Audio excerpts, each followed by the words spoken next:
नमस्कार। मैं हूँ डॉक्टर शहला अग्रवाल। मैं एक डर्मेटोलॉजिस्ट हूँ। स्किन में आजकल बहुत सारे कंसर्न्स ऐसे हैं जो समझ में नहीं आता कि आखिर किसको दिखाएं और इसका करें क्या। उनमें से एक बहुत ही कॉमन प्रॉब्लम है जो यंग गर्ल्स या जो ग्रोइंग बच्चे हैं, टीनेजर्स, वो फेस कर रहे हैं। वो है डार्क अंडर आर्म्स।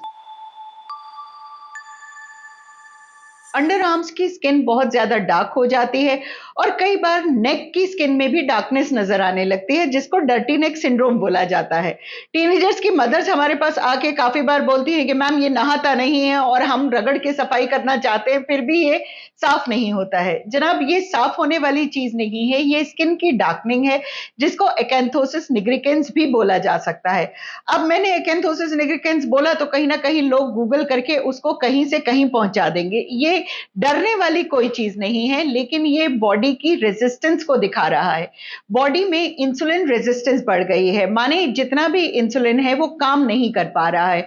तो ये ज्यादातर देखा जाता है ओबेसिटी के साथ। अगर इसमें डायबिटिक्स होते हैं जो बड़े लोगों में होता है, उसमें भी ये कहीं ना कहीं नजर आने लगता है। लेकिन यंगर लोगों में इसकी सबसे बड़ी cause hormonal imbalance in young girls and obesity in teenage boys है।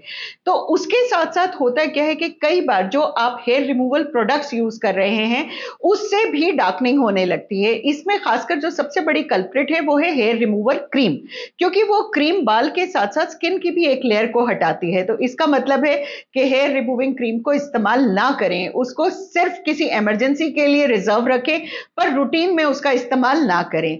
तो हेयर रिमूवल के लिए फिर सबसे अच्छा क्या रहता है? सबसे अच्छी रहती है वैक्सिंग, बिकॉज वैक्सिंग जो है वो बाल को जड़ से हटा रही है। जड़ से हटा रही है तो कम से कम 2 हफ्ते के लिए तो आपके हेयर नहीं आएंगे। जहां तक शेविंग की बात है, अगर आप शेव करते हैं तो एक शेविंग क्रीम का इस्तेमाल जरूर कीजिए। शेविंग क्रीम का सिर्फ एक ही मकसद है, फ्रिक्शन को कम करना। और अगर स्किन के साथ रेजर का फ्रिक्शन नहीं होगा तो वहां पर इरिटेशन और डार्कनेस नहीं होगी।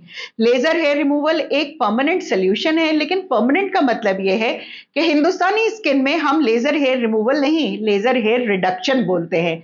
हमारी ब्राउन स्किन होने की वजह से लेजर से 100% बाल नहीं जाते हैं, लेकिन कम से कम 80% चले जाते हैं और ये चीजें बहुत कारगर होती हैं। अब बात रह गई गर्दन की स्किन की। देखिए, काफी सारी क्रीम्स मौजूद हैं जिसमें ग्लाइकोलिक एसिड का जो सॉल्ट है उसकी क्रीम्स बहुत हल्की 6% टू 12% मिलती हैं, जो लगाने से काम बड़ा अच्छा चलता है। दिक्कत सारी ये है कि ये ओवरनाइट काम नहीं करती हैं। आपको रेगुलरली कम से कम 2 से 3 महीना क्रीम लगानी पड़ेगी और जो वजह है उस डर्टी नेक सिंड्रोम की या हाइपर पिगमेंटेशन की, उससे दूर जाना पड़ेगा। तो अगर ओबेसिटी है, हार्मोनल इंबैलेंस है, तो आपको एक्सरसाइज रेगुलरली करनी पड़ेगी, दवा लेनी पड़ेगी। काफी सारी मेडिसिन ऐसी होती हैं जैसे रेटिनॉइड्स हैं या हाइपरलिपिडीमिया वाली जो मेडिसिन हैं, कोलेस्ट्रॉल वाली, वो भी डार्कनिंग करती हैं। तो सब वजहों को देखिए और उन वजहों को जब तक दूर नहीं करेंगे तब तक ये डार्क स्किन परमानेंटली ठीक नहीं होगी।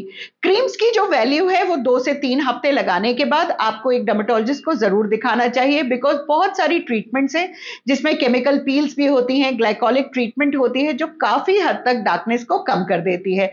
तो इसको अपनी परेशानी की वजह ना बनने दें, लेकिन ये परेशानी वो है जो सिर्फ कुछ लगाने से दूर नहीं होगी, उसके लिए ओवरऑल हेल्थ को इंप्रूव करना पड़ेगा।